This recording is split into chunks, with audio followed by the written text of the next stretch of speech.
Welcome to Death and Aliens, an in-depth look at horror and sci-fi TV from two friends who vaguely know what they're doing. I'm MK, And I'm Courtney. and I don't know why sometimes I sound like a phone sex operator when I do that. I'm like, welcome. Didn't we talk about this last week? Probably. Yes. I can't help myself. That's You know, apparently the voice I have. it's fine. We are a niche podcast, but we are not that kind of niche of a podcast. For those wondering, I've gone into the wrong field. This is not that field. you would make a lot more money in the other field. Facts. So, I understand. Although, is that really still a thing? Like with the advent of internet porn, do people even call phone sex lines anymore? Sure, probably. Why not? They need somebody to respond to them. True. Anyway, on a completely different note, How's your week? it was. Next week coming up is Catholic Schools Week. Oh, you get a whole week for yourself? Yes, but it basically is like Spirit Week. They just call it Catholic Schools Week. Gotcha. And we are having all kinds of shenanigans at school. So I will probably be teaching nothing. Excellent. Sounds like a good time. Yeah. Mm-hmm. Yeah. It's definitely been interesting. My first full year of teaching here is so interesting. Yeah. Because, and I was explaining this to one of my friends who's a teacher here. In Thailand, the school year is very different. And it's 4 months and then a solid month and a half off. And then another 4 months and then a solid month and a half off. So you never really get to burnout point because just when you're feeling like you can't take it anymore, you actually have a break. Right. And a real break. Not a real break, not like a Christmas break. Right. I do not know how I'm going to make it to June. I have all the faith in the world in you. Between Florida and New York City, we will push you right through. We will. I do know that I also have cried over my kids so many times this week. My fifth graders, they're my homeroom, they're my babies. I love them dearly, but they are also incapable of understanding how to do anything, really. And it's not their fault, but they don't have the ability to take responsibility when they mess up. It's always someone else's fault. Right.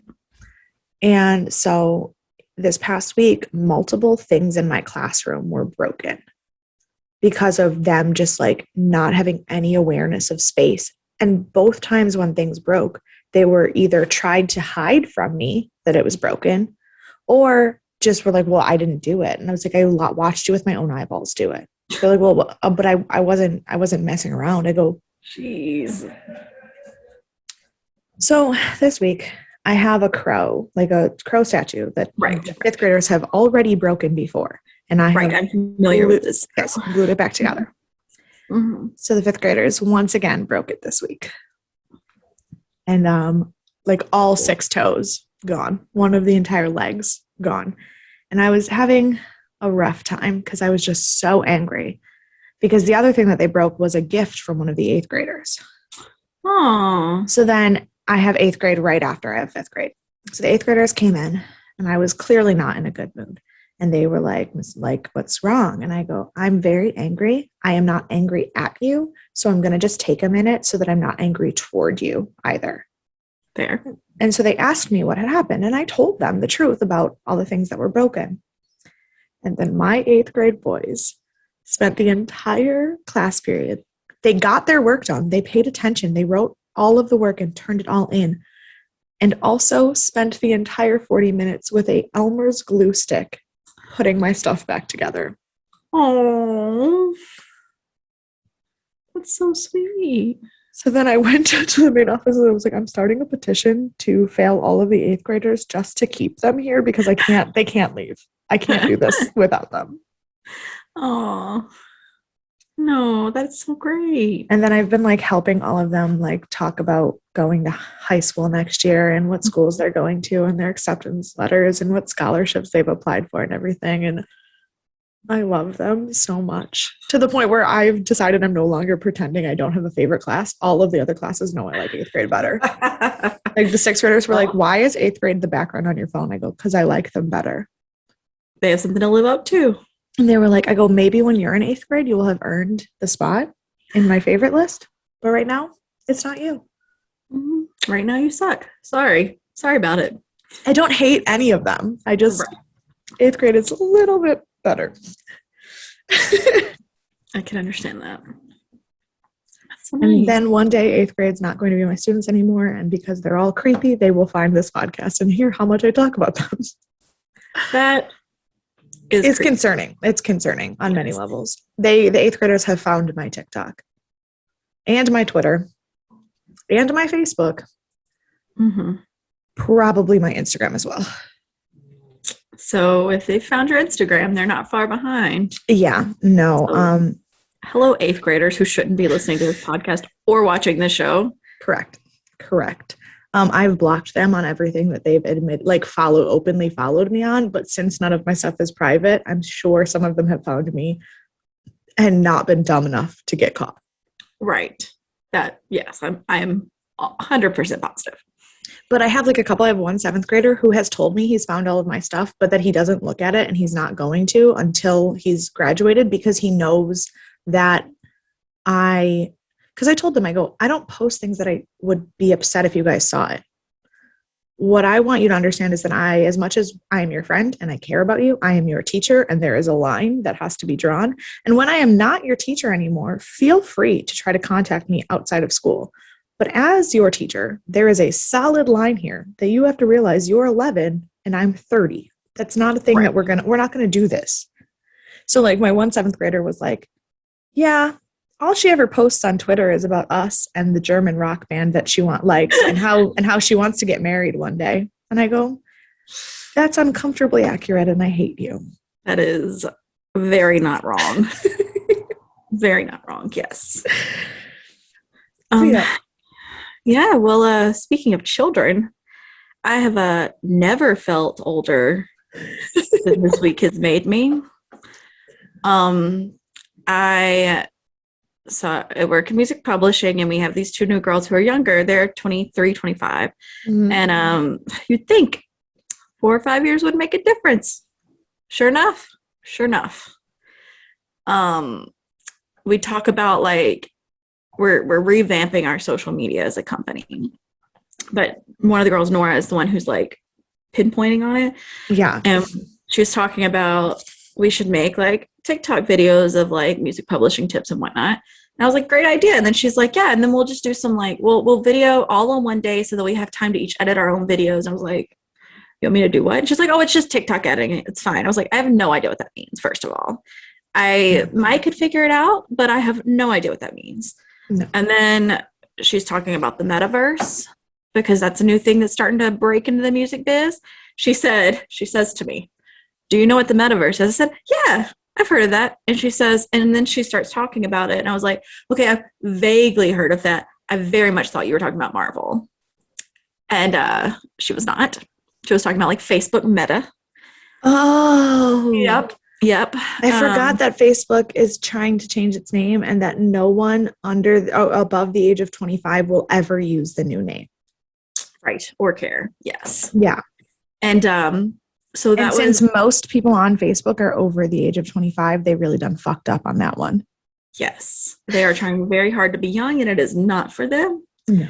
And then Thursday night, we had this huge party at the bar. I had no idea what was going on. Everyone was very nice, though. But have you heard of the show Watch What Happens Live with Andy Cohen? Yeah. Okay. So there's a podcast called Watch What Crappens. And for 10 years, it's been parodying that show. Okay. I vaguely know about this. Right. And so like the guys who run the podcast have like been on Watch What Happens Live and been involved in like Bravo stuff. Yeah. So they had their 10th anniversary at Town Hall on Thursday. And then they came to the bar before and after. So we were slammed, first of all. Yeah. And people kept mentioning things about Real Housewives and mentioning things about new Bravo shows. And I was in my own little world of person who had no idea what any of the things were they were talking about. Yeah. I knew nothing. It was... It's okay. The cast list for Celebrity Big Brother got released this week, and my sister and I were like, I know like 5 of those people. I'm gonna have to look that up and see if I know any of them. Todd Bridges. Yeah, big fan. Big fan. Carson Kressley. That means nothing to me. He was from the original Queer Eye, and he's a judge on RuPaul's Drag Race. Gotcha. Okay. Yeah. Yes. Chris Kirkpatrick from NSYNC. Yeah. Yes. Also know him. Yeah. Very familiar. Yeah. Lamar Odom. Love him. Yeah. He's gonna be on Celebrity Big Brother? Yeah. That's as the ones that I know. He might be the reason I watched that show. His package where he talked about himself was so incredibly awkward. Like he did not know how to explain who he was as a human. Oh, Chris Kattan. Yes. Yeah. Yes. It took me a second. I was like, he's been out of the spotlight for a minute. Yeah. And then Teddy Mellencamp. I've at least heard of her. John Cougar Mellencamp, that is her father. And she does like... Yes, I know him. Yes. And she has been on TV. Like I only know her because she's been on a bunch of the Bachelor People's podcasts. Gotcha. And we have Todd Bridges, who is apparently an actor. I do not know. I believe you. Mirai Nagasu. She's an Olympic medalist. She was a female. She's the first U.S. female to land a triple axel. Okay. Yeah. Shanna Mokler, who is a former Miss USA. No. Misha Tate, who is a UFC fighter. And Cynthia Bailey, who is a model / TV personality who I think is a Real Housewife. Gotcha. But I go, I know who 5 of those people are, and I like 3 of them. Like, it's going to be a rough season to watch. It is. I might watch it anyways. So I learned I was very old that night. And then I didn't get off till I clocked out at 2 a.m. I had to be back at work the next morning. Fantastic. And we closed the office at 2 p.m. and I came home. I was awake for like 2 hours and then I just went to sleep. I woke up at 8:30 last night and I was like, I'm going to stay up. I called my aunt and I was like, I'm going to stay up for a couple hours. I'm going to watch Dead Like Me before I go to bed because I'll be up for ages since I slept all day. I went back to sleep right after 10. Absolutely. And then slept until this morning. I slept for like 12 hours. I was so tired. I got home from the basketball game yesterday, which I thought was a 6 o'clock game, but turns out it was a 7 o'clock game. So me and one of my students who also did not read his email were at the gym for an extra hour. Nice. And me and his mom was like, are you sure you have a game today? And I was like, no, there's definitely a game today. So I like gave her the coach's phone number and was like, you call him. I don't want to call him. But then he didn't answer. And when he called her back, she's like, oh, I'm so sorry. You have the wrong number. And hung up. And then the kid looked at me and goes, my mom just told coach that she didn't know who he was. Oh, goodness gracious. And but so I didn't get home. I thought I was going to get home around like 7:30, 8 o'clock. And then I didn't get home till like 9:30 or 8:30, 9 o'clock instead. And I talked to my parents for a little bit because I hadn't seen them because I worked Thursday night. So I hadn't seen them for like the whole day Thursday. So I was catching up with them. And then I took a shower and went to bed. That's it. That's all I got. I'm 1,000, but it's fine. Nope,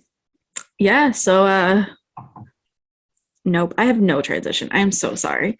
But we are talking about Dead Like Me, season 2, episode 8, called, I wrote this down in the wrong spot, The Escape Artist. Yes, that makes sense. Yes. And it was rated 8.2 out of 10, so it's still ranking pretty high. Went down a notch from last week, but still pretty high. Yeah. It was released September 12th of 2004. And the number one song has changed. And it was Goodies by Sierra and Petey Pablo. And Which it's taking everything in me not to break out into singing that right now. Right? We do not have the rights to that song. We cannot sing it. But it was a real bop. I loved it. Yeah. I was super into it. Super obsessed with that song. Yes. And then the number one movie was Resident Evil Apocalypse. I have not seen any of the Resident Evils, but my aunt really loves them. So they're probably fine. They're probably good. I don't know anything about any of them. No. Some things that happened on this day, because we are leading up to the Super Bowl soonish. I think we have like 2 weeks left and maybe a week and a half when this comes out. Mm-hmm. It's the 13th, whenever the 13th is, based on when this comes out. And the Detroit Lions beat the Bears to break their 24-game road losing streak. Then they never won again. I'm just kidding. They've won a few games, but not very many. Do they still play in Detroit? Yes, they do. Who's the one who moved? Oh, the Rams. Rams. Mm-hmm. Where did the Rams used to be? St. Louis. Yes, correct. And Roger Federer won his first title at the U.S. Open. I love Roger Federer. Me too. And I thought that was a fun fact. Yeah.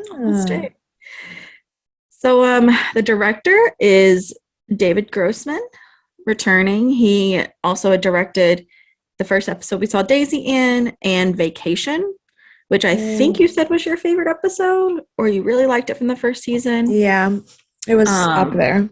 Right. And then the writers are Stephen Gottschall, obviously, and Bridget Carpenter, who is also returning. The episode she wrote on were Hurry, which was the speed dating one, The Ledger, which is where George gets her car. It was early on in the season. Yeah. And then Nighthawks, which was the painting one.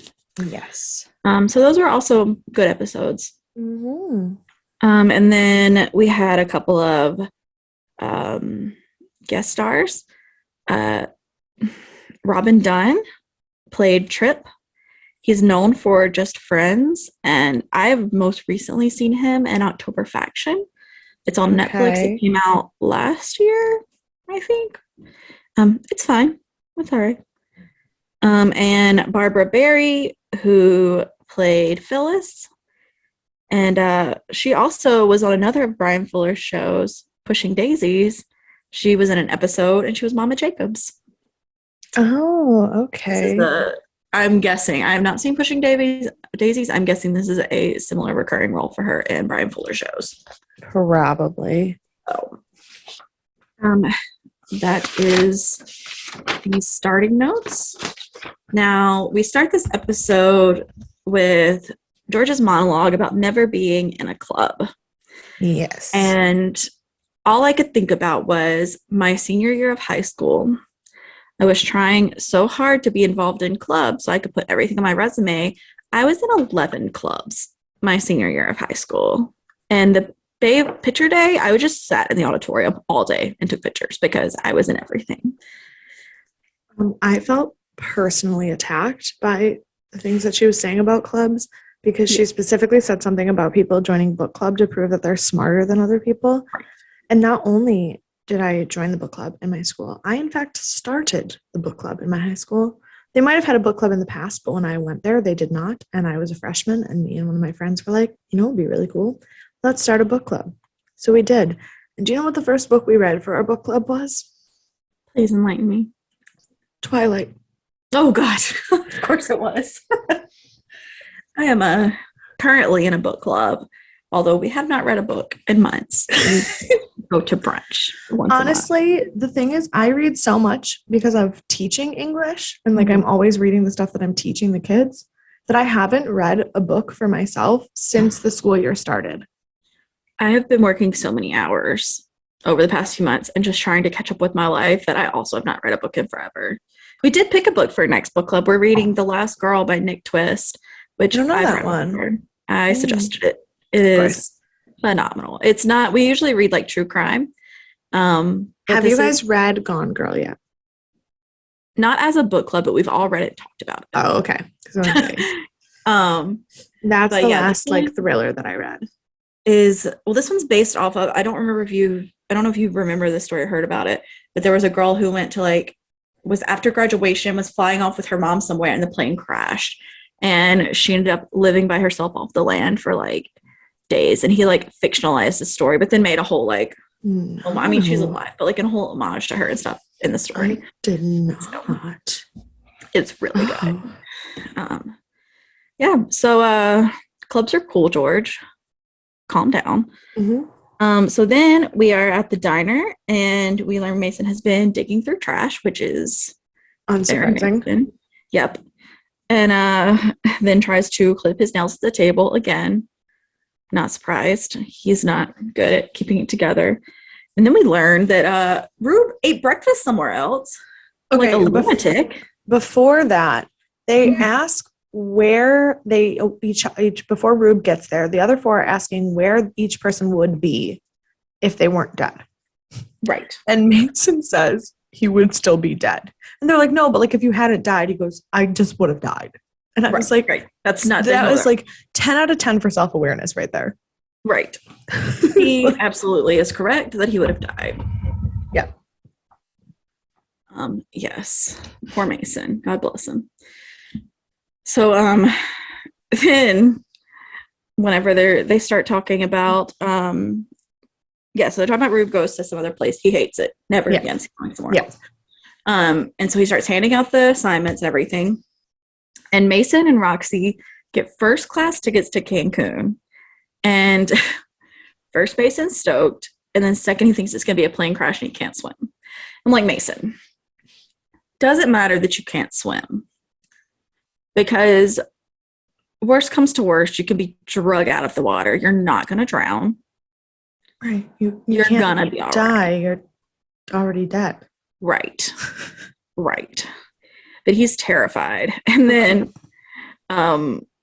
George explains how it's not going to be a plane crash because only 2 people dying.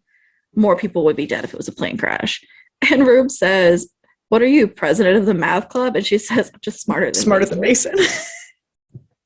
I was like, poor Mason. Everyone's so mean to him. Well, I mean, don't you have that one like friend or cousin that like their sole purpose in your friend group is to be the idiot? Yes. Yeah, but they are better than they think they are, and they listen to this podcast. And I tell them constantly that they don't have to be that person because they are wonderful. Oh no, see, mine they need to believe in themselves more. Mine is my cousin, and literally he is that dumb all of the time. He taught his son. My cousin has a son, and he taught his son.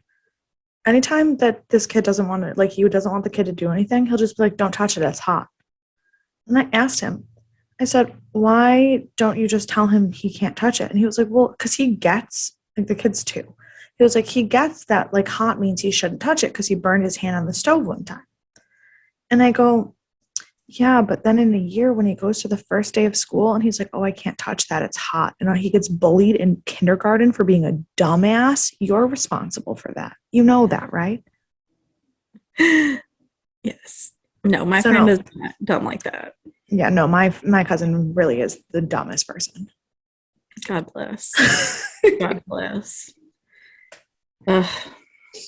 Yeah, so George gets her assignment and she's going to a country club. And Daisy is very excited for her.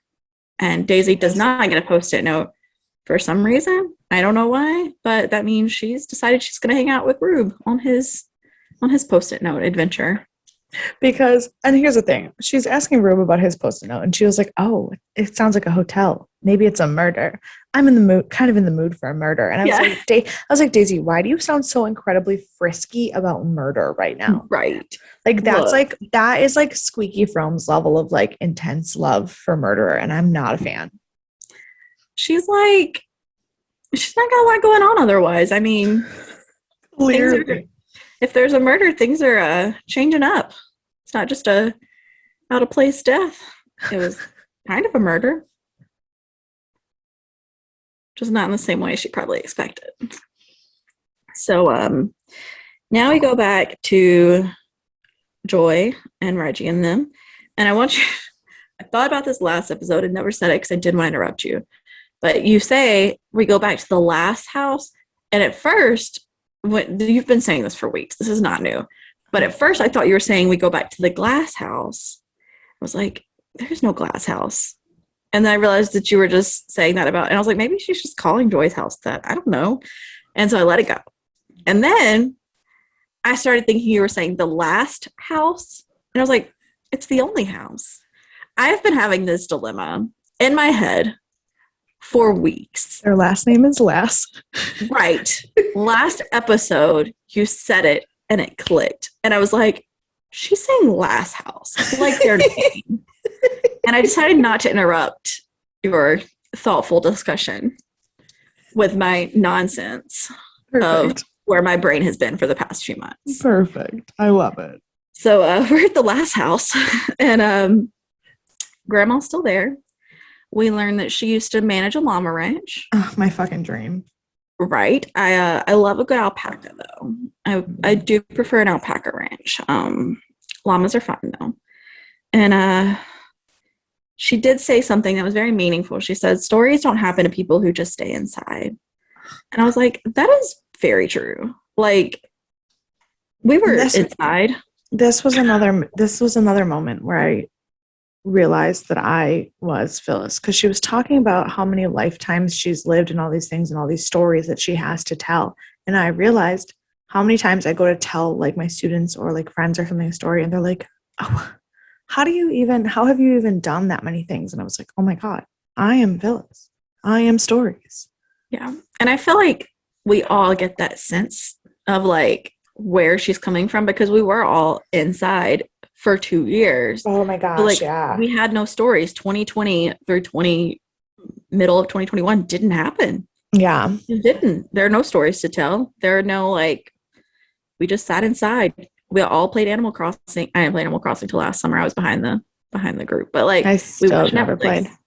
Those are all not stories you care to tell people in the future. And now it's like you get out and about again and there's stories in the world, and that's why I love podcasting and listening to podcasts, because it's all about stories and life and living life. And I could go on for days. I'm going to stop going with it. This is where I felt like Phyllis. She's talking to Reggie and she tells her she's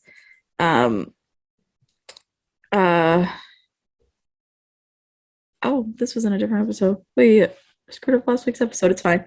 I'll get there in a second. But she was talking about taking her to school or whatever, or picking her up or something. And she says, yeah, we'll have an adventure. Something weird. I was like, that sounds like something I would say. No, and in that moment, like Joy was getting so mad at her, and she was like, you can't like just talk to kids about stuff like that. Like, you can't have those kinds of stories. You can't pull her out of school. You can't do this. You can't do that. And I go, literally, that's what grandmas are for. Yes, that's literally what grandmas are for. Grandma is supposed to be the one to take you on weird, crazy adventures and give you stories that, like, when you're older, you're like, wow, my grandma's kind of a weirdo, but I love her. Right. And this is where Grandma talks about Joy taking Clancy out on her. So we were in the wrong episode. Oops. Oh, well. But it's fine. It's fine. Yeah.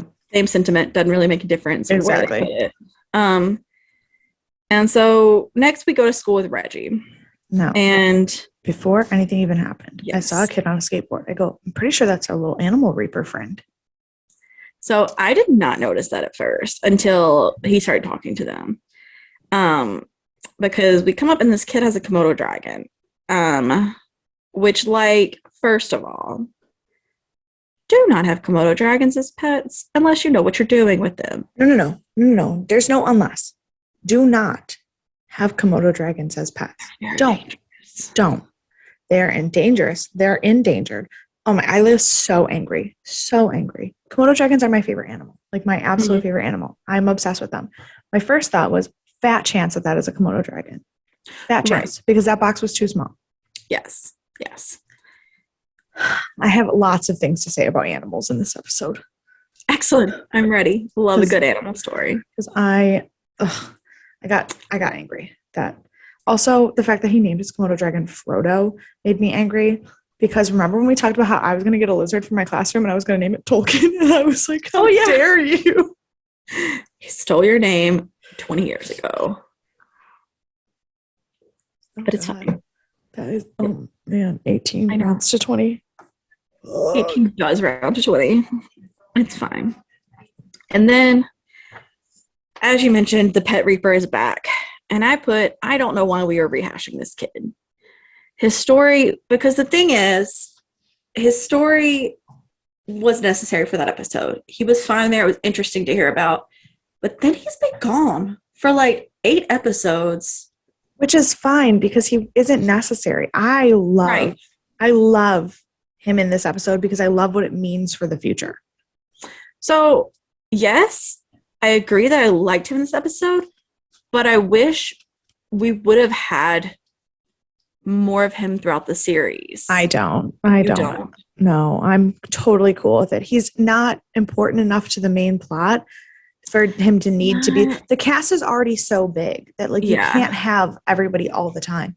And he's important. He's important enough to the main plot that when he is there, it's important, but not important enough that he needs to be there all the time.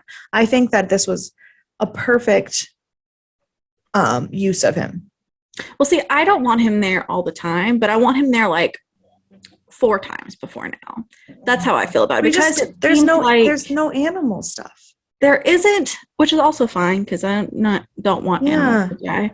But it seems like they're gonna make him a bigger plot point. I don't think they really are. I don't think they are. I think that his existence, he might be in a couple more episodes. Like my thought on him is that he might be in a couple more episodes, but his existence and her seeing a Reaper in action and having it be a kid that she could actually talk to is enough motivation for her to figure out what's going on with George. Not that he as a character is important. It's that interaction that is important. I'm okay with that. I don't want him to be the link that puts her to George. I want him, if he's the thing. I think he's more of a catalyst than a link. Right. I'm okay with that. Yeah. It's the fact that if they make him the link after all these episodes where we've wanted, like, George has tried to show different versions of herself while, like, in the beginning, and then all of a sudden there's this kid that links them together that we've only seen one time. I feel like he should have been more important if he's the link. If he's the catalyst, that's fine, because Reggie's had a lot of catalysts that have led her to George. Yeah. So he's not the only one. He's just another piece. Yeah, no, and I think that's more what it is. That's the vibe I got from it more. Okay. I'm okay with that then. But we needed as an audience to have already seen him interact with George to know that he, if it had just been a random Reaper that we had never seen before, it wouldn't have given us the, like, oh my God, she's going to find George, like, feeling. I do agree with that. So I have another problem about scene later on that I will also bring up when we get there. Okay. But yes. So then we go to the country club and George is talking to the guy at the front and trying to tell him that she has to be there for a meeting with, I didn't write his name down, Hirschbog? Mr. Hesburgh. Hesburgh, yeah. And T. Hesburgh Jr. That's the one. And so she keeps telling him that she has a very important meeting with him. And he's like, no, about starting women's golf. And he's like, we don't have that here. And she's like, yes, I'm here to start it. And he's like, no, please leave. This is a private club. And then this guy from a table in the back comes over and he's like, it's okay, she can sit with me. And this, I'm okay with being a new storyline in the show if it is. Yeah. Well, my first thought was he is obviously Mr. Hesburgh. Right. Also my first thought. I was like, well, this is fine. I guess he's going to die and then it won't matter anymore. But then George's monologue about him, she says that he's cute, but a little too country club. And I was like, exactly how I felt about him. No, Yeah. that's it. That's exactly it. That's exactly it. I prefer this version of monologue to than how we had in the beginning, where Yeah. she kind of inserts pieces into her daily life as opposed to like No, thousands. I prefer this kind of monologue. It was just confusing last episode when we suddenly had it. Right. No, I absolutely agree. I definitely agree. I felt the same way last episode, but now that we've had it a couple episodes, I wish this is how it would have been the entire time. Yeah. Because I think it's more interesting and brings more like, I mean, you can bring more like humor into it too, because it's happening right then. It's not just overlying all of these things and then going into a scene, you know? And I think also because of this, I'm just rambling now, but I think also because of this, it feels less disjointed because, in the other episodes, we were like jumping from scene to scene to scene. And a lot of times, like there were times where like her monologue would be over all of these scenes that they like then like summed up at the end. Yeah. And it was too much. It was hard. It was hard to keep track of what was happening sometimes, like in terms of talking about it. And I don't feel like in these last couple of episodes, we've jumped around as much. Which I mean, obviously we've jumped from story to story, but it hasn't felt as abrupt. Yeah. And I like that. So they've also been better about how many storylines. Like they've done a lot of things where Reapers are paired together so that instead of having 8 storylines in an episode, we have 4. Right. And instead of like sometimes in the beginning, they'd have like 1 or 2 big storylines, but then the rest of the characters are left out. And it's like, well, where are they?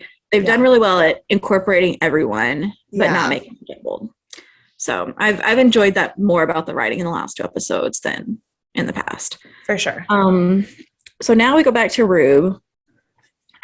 Him and Daisy are going to a school, not a hotel, and he's asking the kids where room 216 is, and they're all jerks. And he starts telling the kids that they're going to get the electric chair. I was like, I don't think you can say that to children. I was like, Rube as a teacher is me.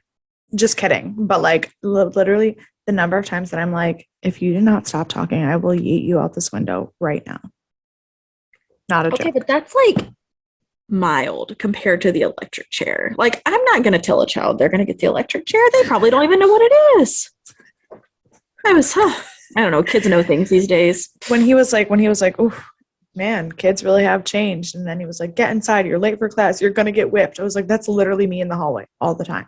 Like I, at the end of the day during dismissal, I am probably the funniest person in the world because I will be standing at the door of my classroom and I will be like, is your desk wiped? Is your chair up? Do you have your stuff? Why are you asking me questions? Put your Chromebook away. If you need to go on the bus, you need to leave right now. And then I'm walking down the hall trying to get to dismissal, like power walking with my 2 kids who are stragglers and making me late for dismissal. And I'm like power walking and I'm like, you put your mask on. I don't want to see that language in the hallway as I'm like power walking down the hallway. And so I was like, I have never related to something so much. If we had real fans who were artists, I would want that depicted in a picture. I am incapable of something like that, but I wish there was someone who was capable of it. And like this just like a comic book of me power walking. Right. But I'm picturing it like anime. So you have like the big eyes and the big like power, like stuff everywhere, like pow, pow like all this stuff everywhere around you. That's how I'm picturing it. Not just like generic comic book, like the Archie comics. I'm thinking like real involved. Like anime eyes. Yeah, real anime. So hey, we can read it backwards if you want. I don't even care. I don't care what order it's in. I think that would be hilarious. I love it. So then we go back to the country club and Tripp and George are talking. And we find out that Tripp writes for T. Hesburgh's newspaper. And she says that, and they're just having this like really fun back and forth, like all the time. And everything they're saying, she's talking about like she might be lying about things, and he's like, it's just like so fun and so flirty. And this is the most chemistry I've seen. I was like, I would date Tripp. Right? I think this is the most chemistry I've seen Ellen Muth have with anyone in the show. Yeah. Well, and then he says that he likes to write obituaries. And she was like, oh, yeah, like we're both death focused. And he was like, no, like it's not like that. He's like, I think that death, when someone's life has been so celebrated that their death is something worth writing about, like that's beautiful. And I was like, I would like to have your children. That's in the future times. But yes, Oh, God. I agree with everything you just said. So Yeah. it's fine. But I do want to, I'm going to come at you. It felt like speed dating. And I'm just going to come at you fast. Okay. Money or fame? Money. Money or immortality? Money. Money or love? Love. Yes. Breakfast or dinner? Breakfast as dinner. Excellent. I'm in. Okay. I'm in. We can make that happen. Perfect. I thought that was the cutest. When she was like brunch and he was like, no, that was an invitation. That was an invite. And also whenever she said money over love, he says liar. And then later they go through all of it. And then he says, are you lying? And she says, not about that. Because she was clearly lying about wanting love over money. But I agree with all your picks. Yes. Money, Fantastic. money, love. I do not love. need to live forever. I don't care about fame. Unless, I would prefer not to be famous. I mean, the only thing that's good about fame is the ability to influence more people. But I think that as a teacher, I already have a lot of that anyway. Yes. And immortality seems obnoxious to me. Like the idea of watching everyone I love die and never being able to join them is just like not something I would ever want to be a part of. So like, unless you're promising immortality for literally everyone I care about, I don't want anything to do with that. Right. Yeah. Fame and immortality. I don't want either. They both sound like way too much work. They're not worth it. Yeah. There is nothing good that comes from either. I feel like it's more pain than it's worth. So like money is important to like pay bills and stuff. Right. Like I don't want money in terms of like wanting to be filthy rich or like having any kind of like idolatry of money, but like not being financially like unstable. Ideal. That's a dream of mine. Yeah. Not be financially unstable.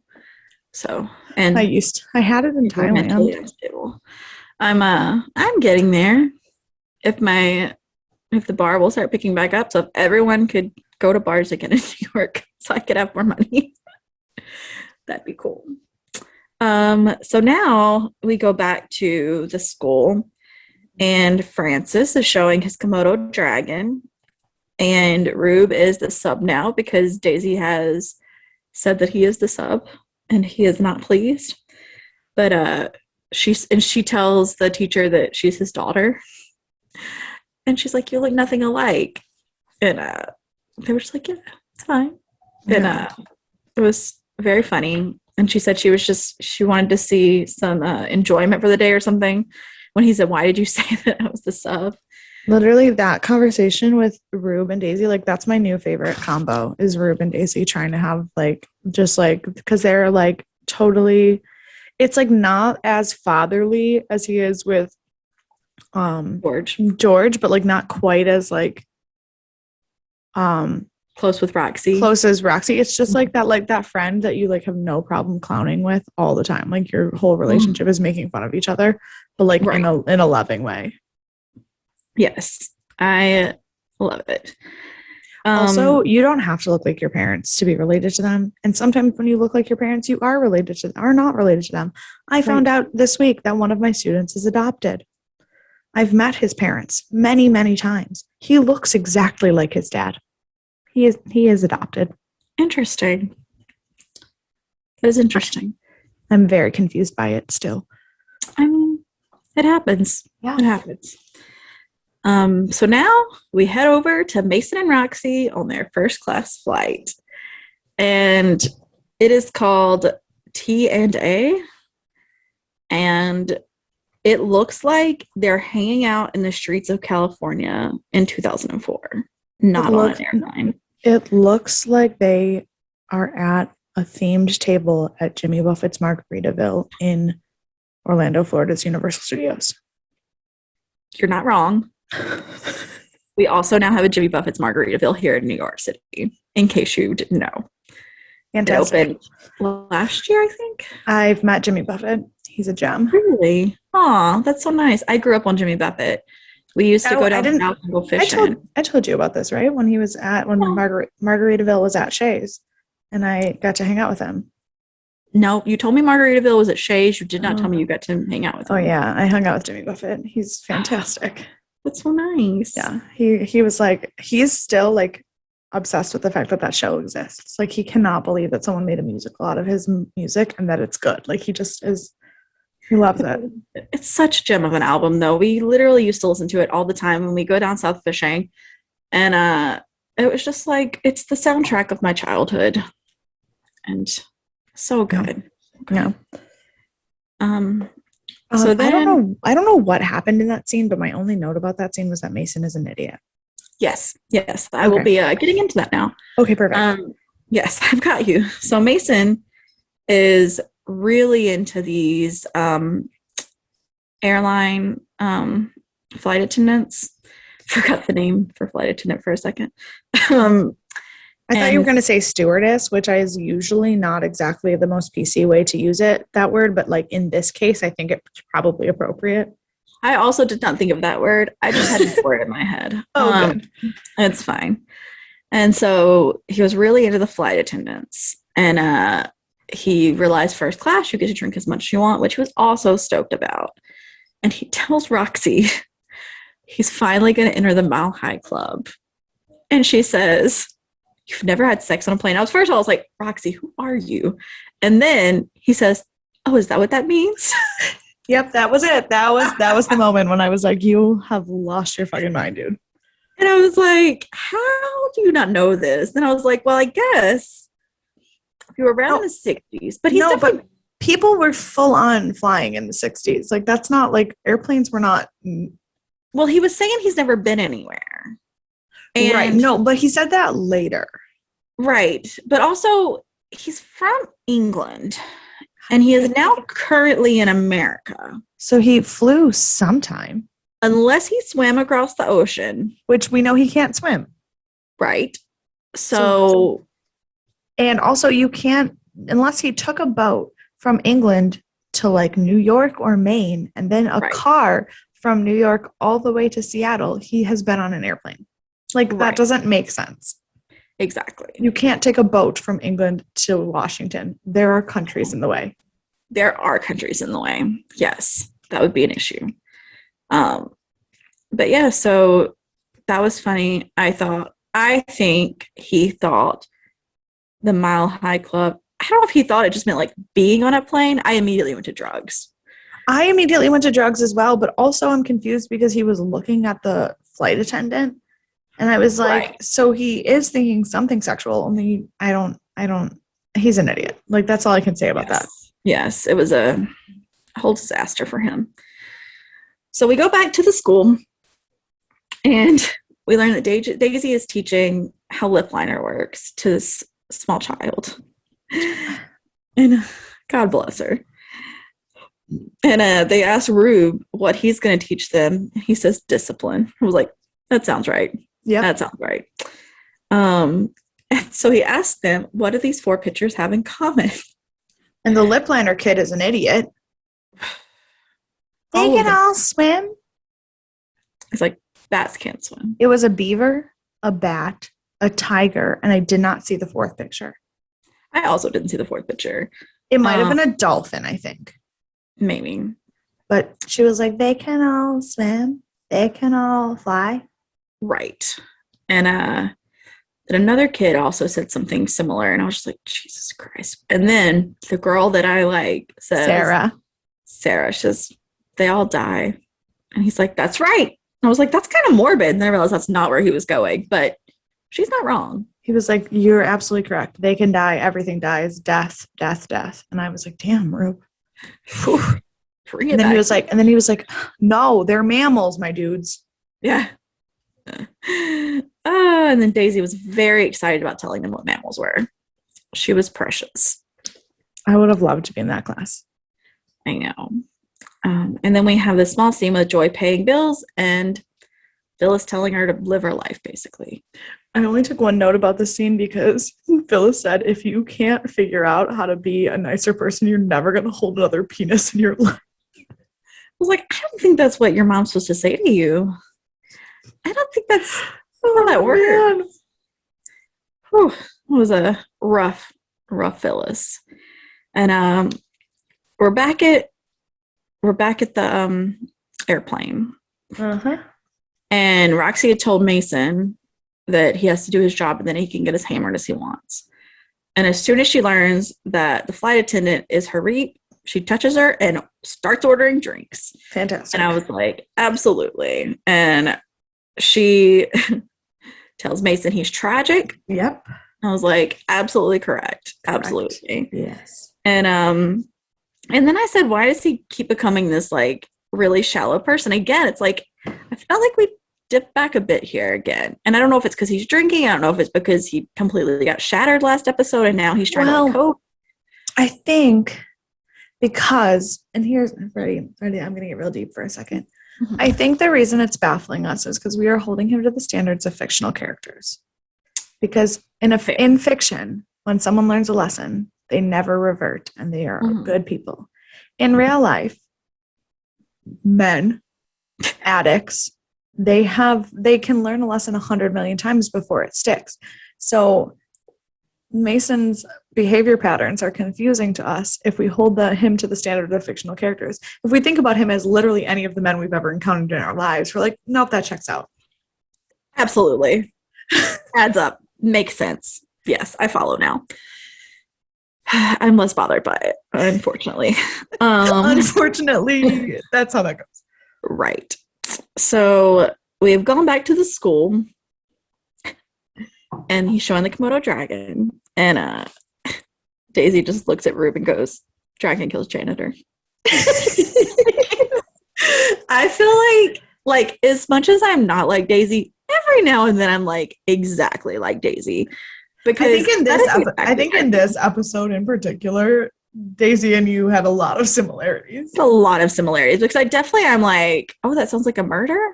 I wonder what happened. I'm so intrigued now. And then I want to go along because I'm not going to just sit around and not do anything. But then as soon as they got to the school, she was like, all right, I'm out. And he was like, nope. Right. And but then she starts just guessing about what bad things are going to happen. Frequently I do this. Sometimes it is unnerving to people, but it's fine. I am who I am. I won't change. I love it. I'm all for it. Thank you. And then I had a question because obviously Reggie's in this class. And do Rube and Daisy not know that Reggie's George's sister? Because it is never mentioned. I have a feeling that Daisy does not know. Okay. Rube does and is going to continue to ignore it because that's what he does. I see. But I feel like if they're going to put them in the same place at the same time. But if you think about it, and this is going ahead a little bit, but Rube has a lot of really sweet moments with George later. And I think that's because Rube sees George as like a surrogate daughter. But Rube has a lot of moments with his daughter or with George in a fatherly fashion. And then there's a scene late in the episode where Rube is going through the phone book trying to find his daughter. So I think that seeing Reggie, he didn't interact with her because he wouldn't do that, but it didn't go unnoticed by him. Gotcha. Okay. I was just really bothered that they never talked about it. It was all happening at the same time. But that would make sense. It's not Rube's. I mean, Rube doesn't tell the people he actually cares about the things that stick out to him. Why would he make go out of his way to talk to this little girl that he's been telling? I didn't think he'd talk to her. I thought he would mention something to Daisy. Like they would have a conversation about it. Probably not because of the fact that Daisy is as emotionally vulnerable as George. Like Daisy likes to pretend that she's stronger and older and blah, blah, blah. But like, if you notice, Rube's not quite as fatherly with her, but he also does go out of his way to make sure that she is protected. So why would he then, knowing that George is his roommate and that they're both unstable, be like, hey, that's George's sister? Right. I didn't think about the fact that she probably didn't know about Reggie. She wasn't there when George died. Right. She knows George has a sister. She's probably seen a picture, like the picture that George has, but like Daisy's a little too self-absorbed to like put that together in that moment. Mhm. Mhm. That's fair.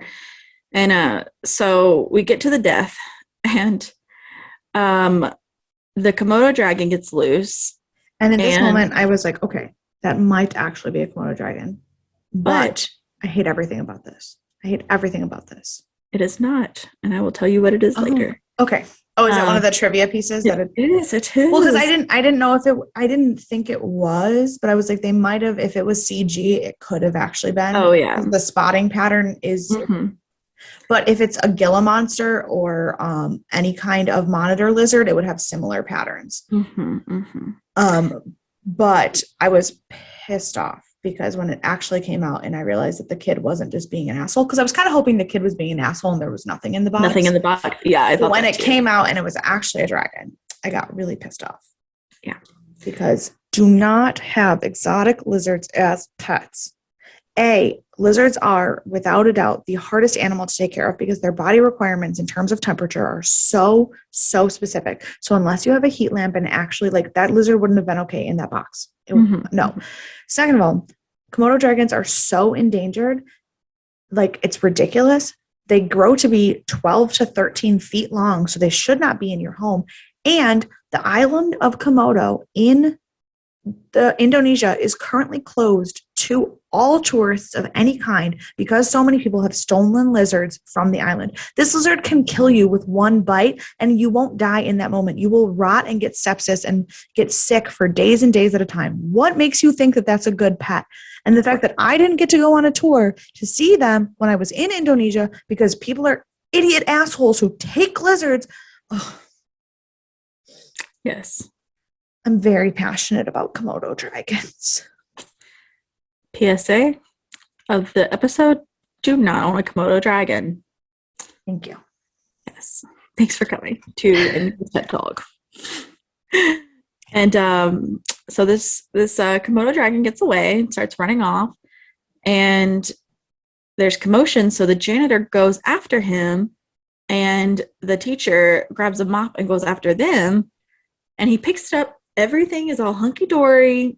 He grabs it. He has the gloves on. He's being very careful, very safe. And she smacks him with a mop, and he goes rolling down the stairs, and both of them die. The Komodo dragon and the janitor. And was...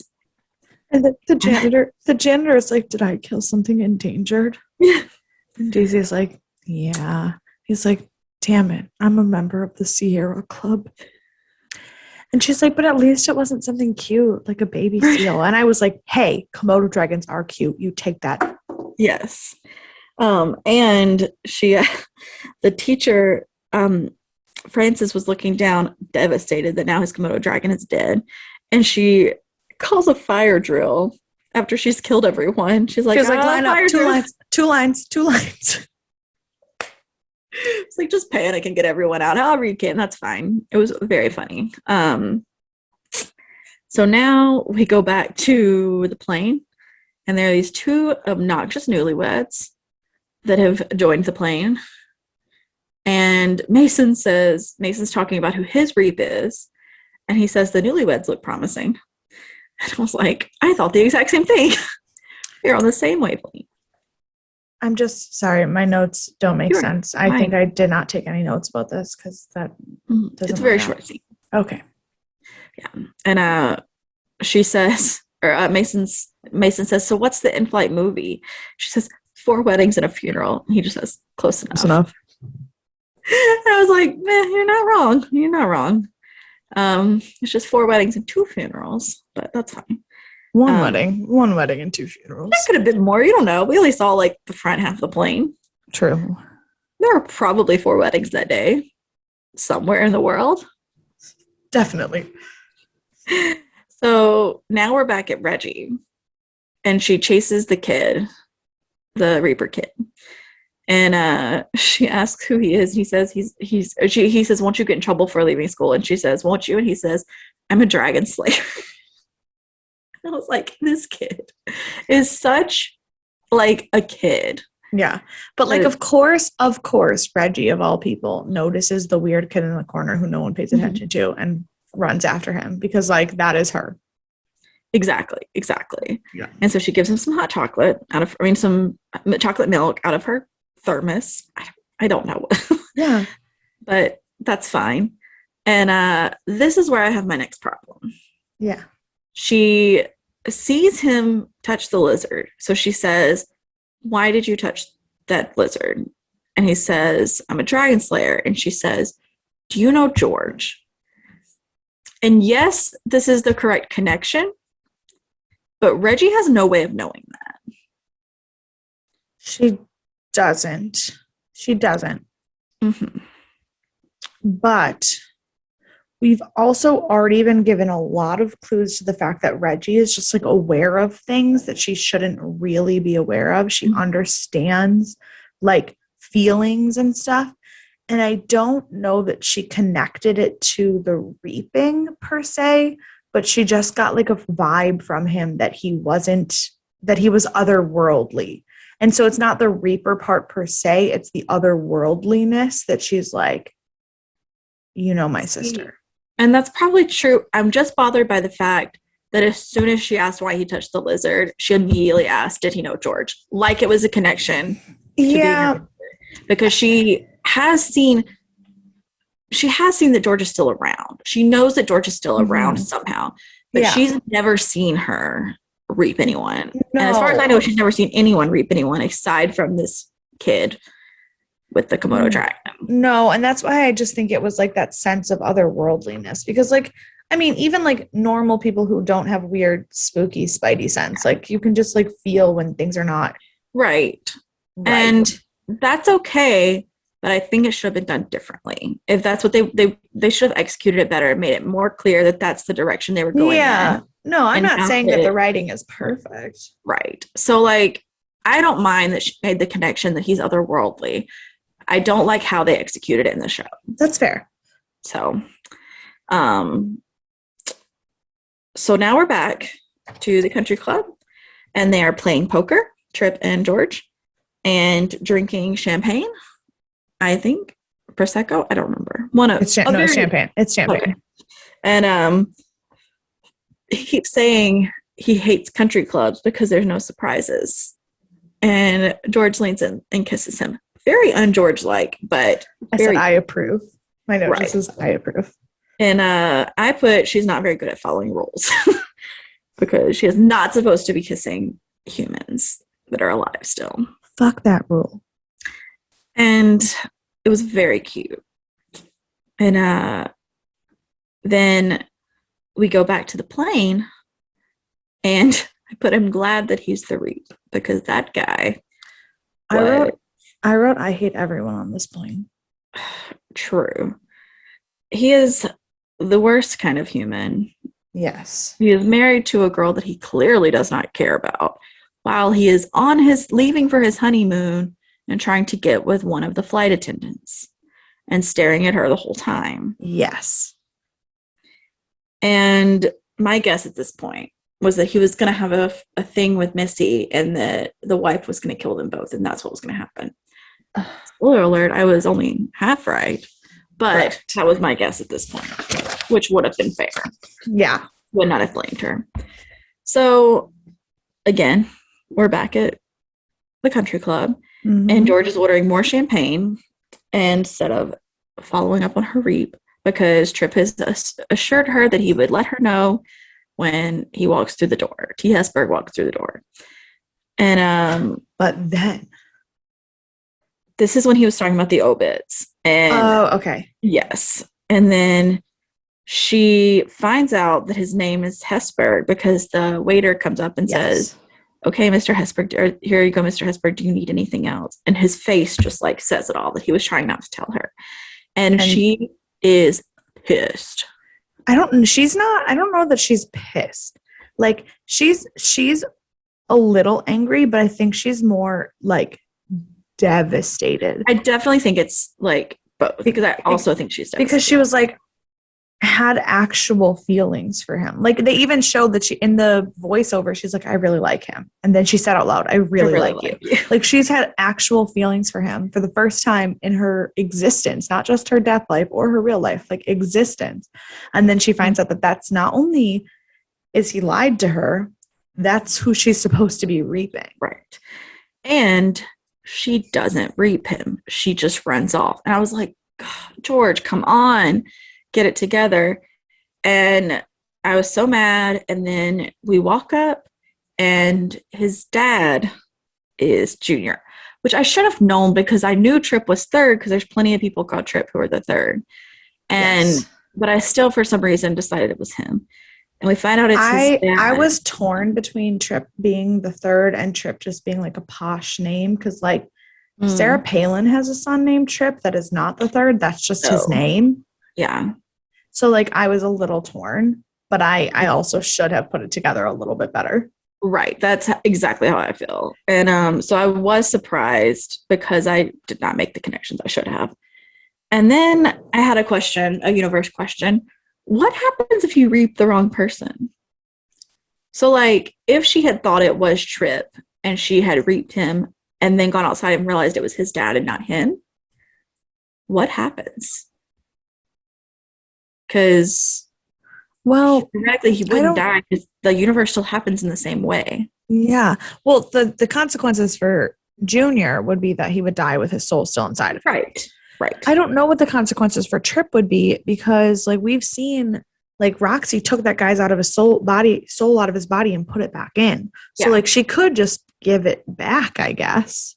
But she didn't take it. But like she didn't. You know what I mean? The way Roxy took it. Right. So I don't know. Like she's not holding on to these souls when she takes them. Yeah, I don't know. So if she had took it and run off, would he have had to die? Would that have been murder? I don't know. Would he just be walking around soulless and become like a horrible human because he doesn't have a soul? Oh, that's so sad. I don't know.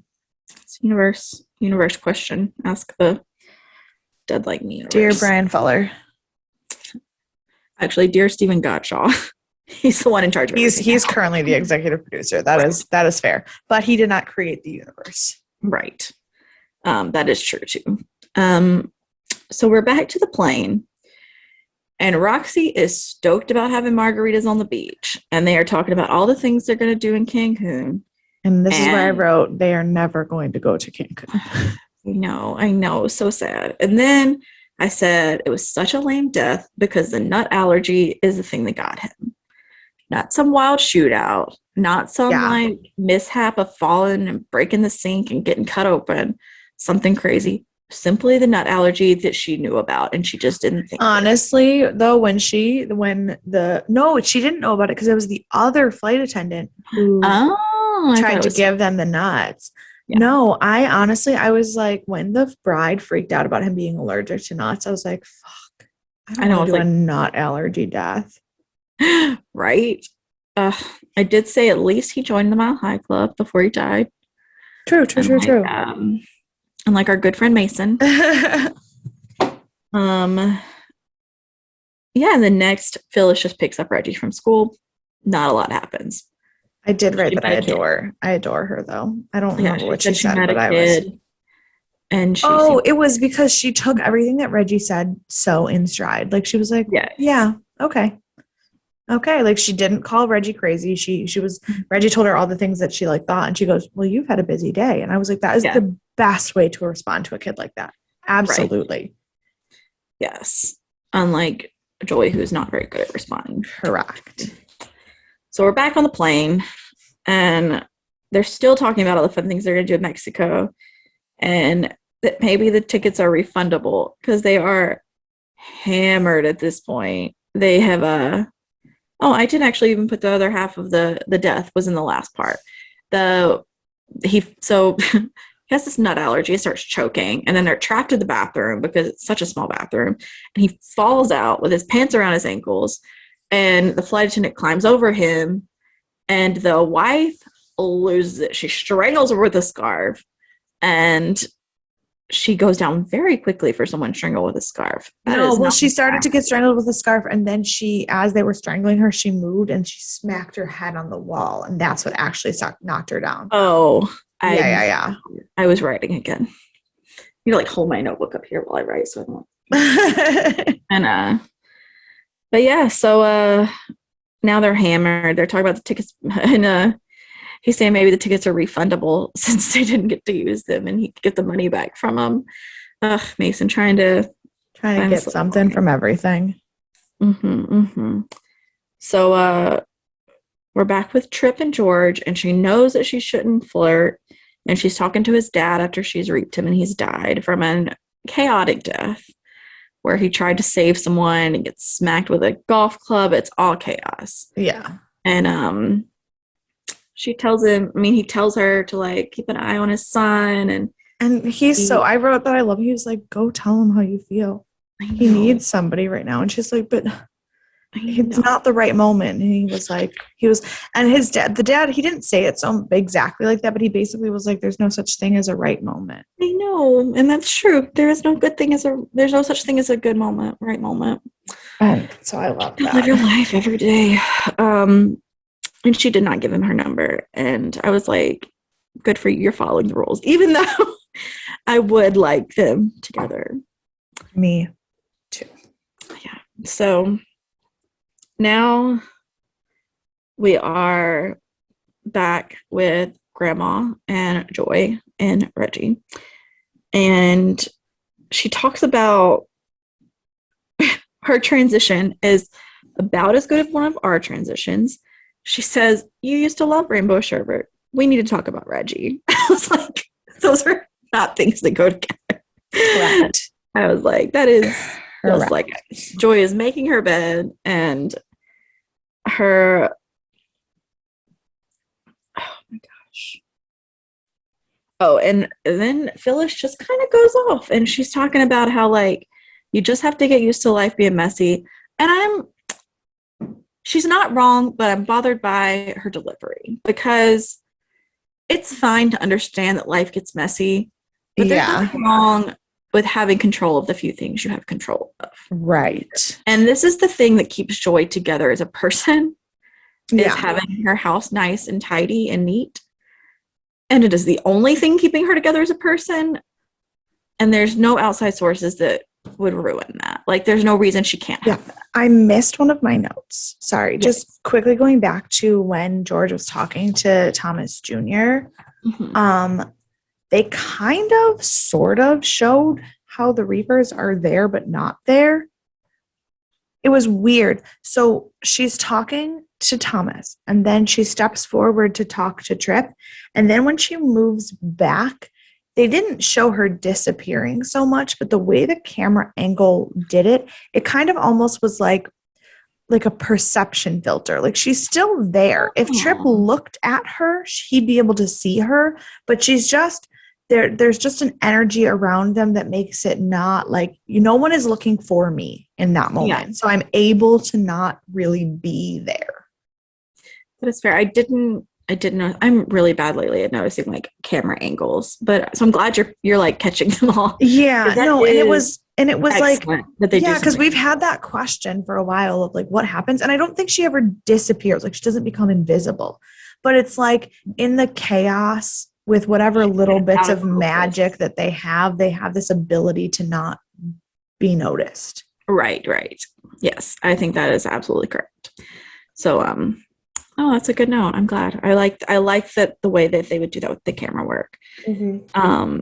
So we go back to Waffle House, and Rube is being real weird about the school. I don't exactly remember what he said. I just put that he was being real weird about school. Oh, he was reading a book of facts about Komodo dragons, and George was like, "What the fuck?" And he was like, "I just like to learn new things." Yeah. And he gave her, ordered cookies for her. And George was like, okay, so what's wrong? Whenever you give me food, there's something wrong. And he's like, no, there's nothing wrong. I just want to treat you. Like, here's my book and some cookies. Have a good day. Like, love you. And she was like, the fuck? Right.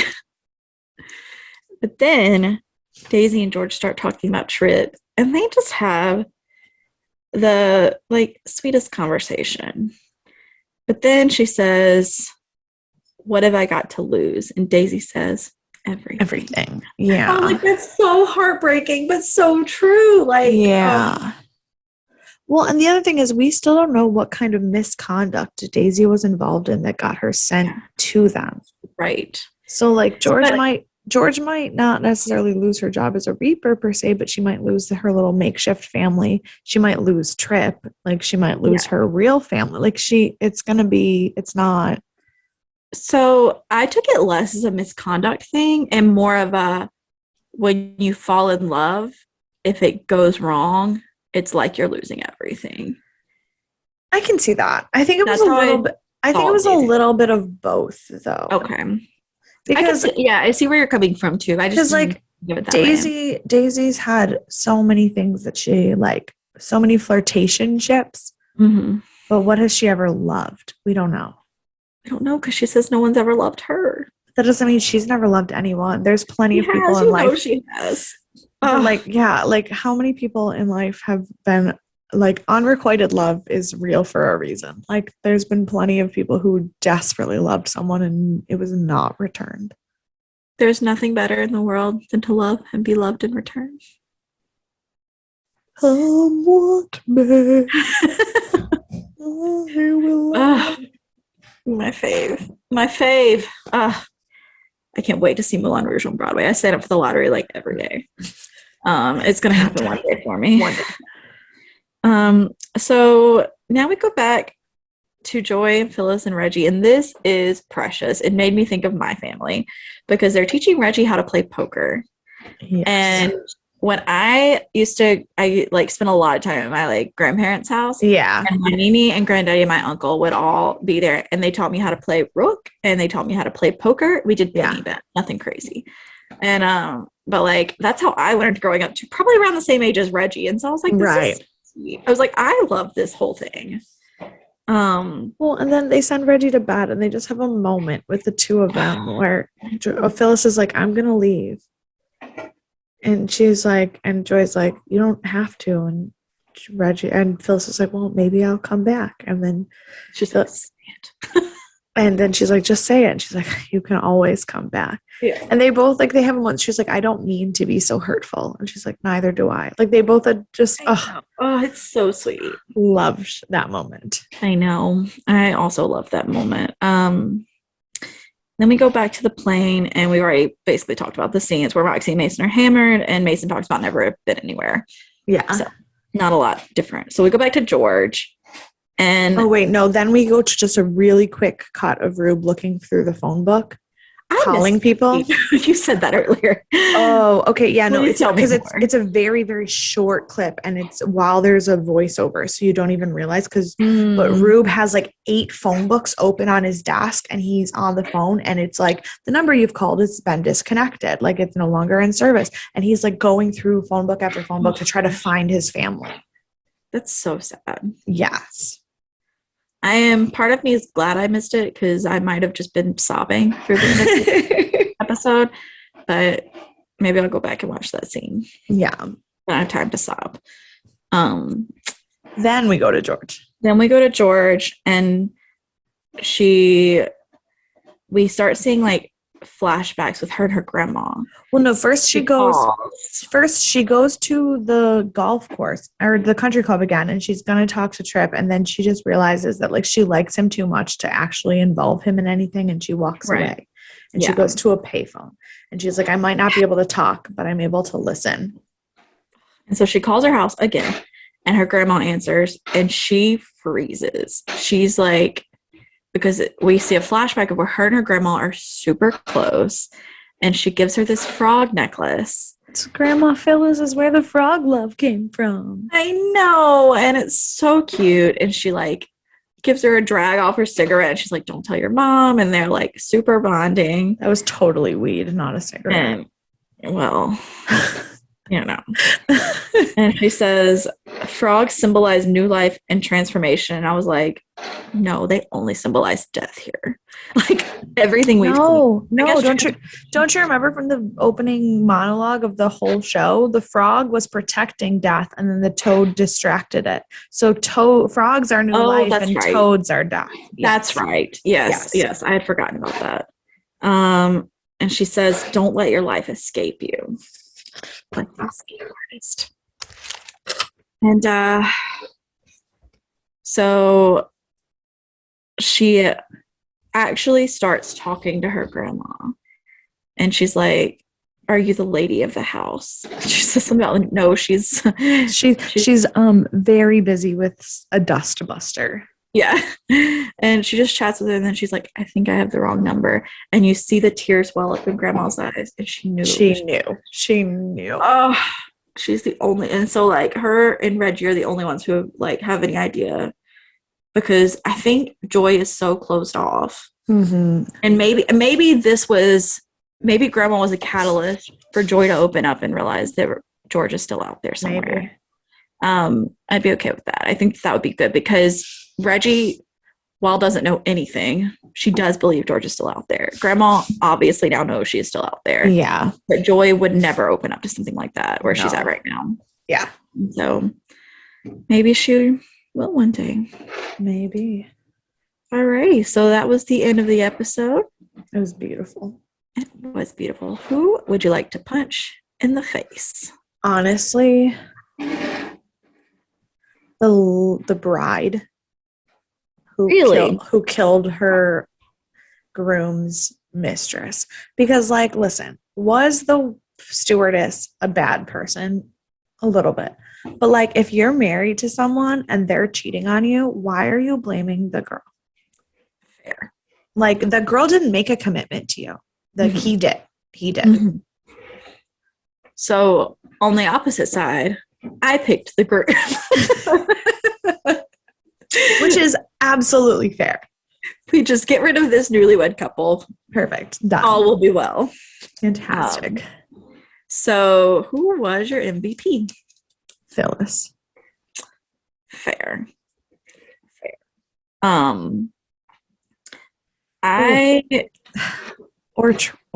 Tripp. But just because he's cute. Right. Fair. So I picked Roxy when I was watching it, and I do not remember why.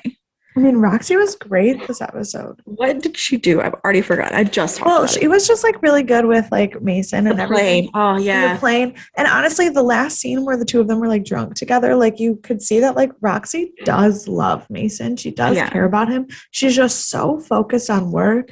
And like also now that we know Roxy's backstory and the fact that she was killed by her best friend, of course it's hard for her to like have relationships. Yeah. But she let loose with Mason. Yeah. And she had some one-liners. Yes, I picked Roxy. Yeah. I meant that when I picked her. Perfect. So I have a bit of trivia for you. Fantastic. You were absolutely correct. Frodo, the Komodo, was actually a Nile monitor lizard. A Nile monitor. Okay. So you were correct. It was a monitor lizard.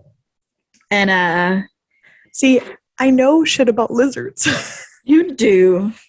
You are the smartest lizard person I know.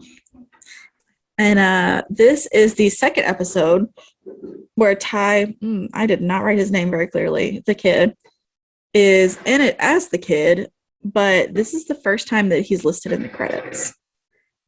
So even though he had a big portion of that last episode, he apparently was not listed in the credits. Like at all? At all. That's so weird. I can see him not be listed as a guest star, but like in the credits at all, like he was way too much in that episode to just not be listed. Yeah. Fuck whoever did that. Right. Give your actors credit. Exactly. And so there was also a goof in this episode, based on continuity of storyline and how this universe works. At the school, Rube has a cut on his lip, which is probably a cut he had in real life, but based on everything they've given us, he shouldn't have been able to have any injuries. Yeah, so quickly that you never would have seen it unless it happened right that second. And they didn't cover it up with makeup or anything. So that was a makeup department flaw. Yes. But also, I will say lip injuries are very hard to cover well.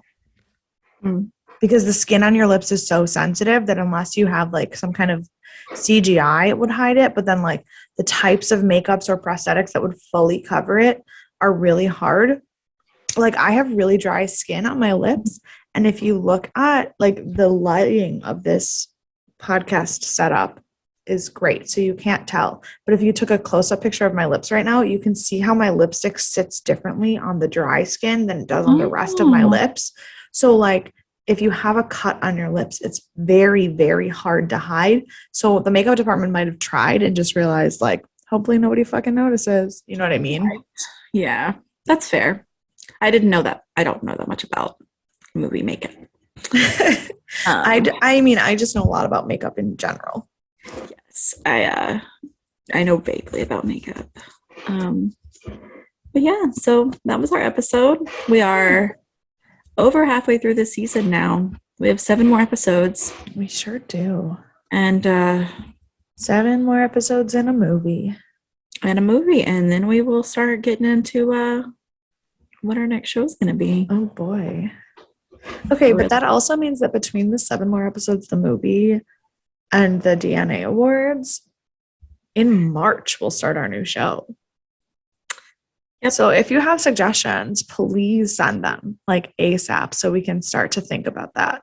We want to know what you want to hear about. We like things. Yeah, and we like things we like. We both have tons of short lists of shows that we would be glad to like watch. But if you guys, our few loyal fans, want us to watch something, please like tell us so we can throw it in the mix. At this point, I'm tempted to just make like a random wheel generator. Ooh. And like put all the things that we want to maybe talk about in it and then just press random. And like we could even do that live. Like I could even do a live video of being like, this is our reveal of our next show. Yeah. Oh, would you guys like that? I would like that. Yeah. Let us know if that sounds good. Yeah. And next season is horror. So yes. Horror suggestions. Yes. I mean, unless there's something that's like very much both. That would be cool. That would be cool. That's fine too. But yeah, we did horror, and then we did like campy horror, and then we did sci-fi. And even this wasn't even really sci-fi. So maybe if you've got like something that's like really, really deep cut sci-fi or something that's horror and sci-fi together, but probably horror is where we're headed next. So we within the next week or two, we might tell you guys what some of our shortlist thoughts are so you guys can vote. Might put some polls on Instagram, see which ones you like better to make it an even shorter list. Yeah. Or on Facebook. I know we probably only have like one person who interacts with us on Facebook. But yeah, let us know what you're thinking. Because we could talk about literally anything, as you've probably noticed from these podcasts. We are good at talking out loud. Yes, that is something that we both enjoy doing. Yes. To give us those suggestions, please feel free to follow us, message us, email us, all of those fun things. We can be found literally everywhere at Death and Aliens. You can follow me personally on everything at EMKAY_superstar. And you can follow me at CECloud13. And we will see you next week for the next episode of Dead Like Me. See ya. Bye.